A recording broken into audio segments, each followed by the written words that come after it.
கும்பகோணத்திற்கு அருகிலுள்ள திருபுவனத்தில் கம்பேஸ்வரர் அல்லது சரபேஸ்வரர் கோயில் நிறுவப்பட்டுள்ளது. இங்குள்ள சிவன் கம்பேஸ்வரர் என்று அழைக்கப்படுகிறார். ஒரு மன்னன் நடுக்கத்தை போக்க உதவிய இறைவன் பிராமணனை தவறுதலாக கொன்ற பிறகு பிரம்மராசன் அரசனை வேட்டையாடினான். பின்னர் சிவபெருமான் அரசனை மீட்டு வந்து அவனது அச்சத்தை நீக்கினார்.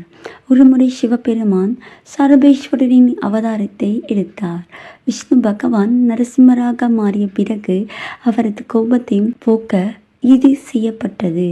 விஷ்ணுவின் தீவிர பக்தரான தனது மகன் பிரகலாதனை கொல்ல விரும்பிய அரக்கன் இரண்யகசிபுவை கொல்ல இறைவன் அவதாரம் எடுத்தார்.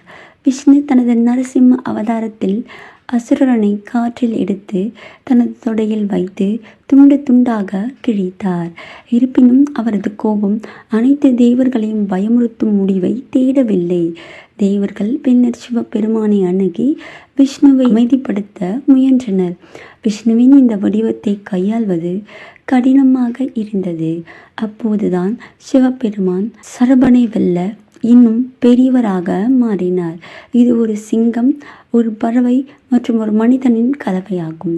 இது இறுதியில் விஷ்ணுவின் கோபத்தை வீழ்த்தியது. அன்றிலிருந்து சரபேஸ்வர பகவான் தீமையை காப்பவராகவும் அழிப்பவராகவும் இருந்து வருகிறார். அவர் ஒரு தனித்துவமான கடவுள். அவரிடம் மக்கள் வலிமை மற்றும் அச்சமின்மை வடிவத்தில் ஆசீர்வாதங்களை பெற வருகிறார்கள்.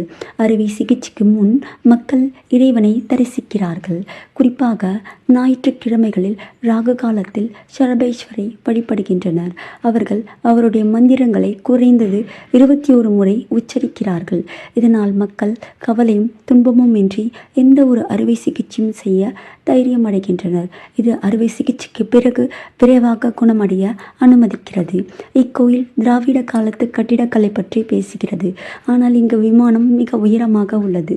மற்ற தென்னிந்திய கோவில்களில் விமானம் பொதுவாக உயரமாக இருக்காது. விமானம் ஒட்டுமொத்த கட்டமைப்பை விட உயரமானது. எனவே இது நுழைவாயில் கோபுரத்தை விட உயரமானது. இது ஒரு அசாதாரணமான அம்சமாகும். இது மற்ற கோயில்களிலிருந்து கோயிலை வேறுபடுத்துகிறது. இங்கு குலதெய்வத்திற்கு தனி சந்நிதி உள்ளது. கருவறையில் அதே தெய்வம் உலோகத்தால் ஆனது. கோவிலில் சோழ சாம்ராஜ்யத்தின் உருவாக்கமும் உள்ளது. புராண உயிரினமான யானை இங்கு கட்டப்பட்டுள்ளது.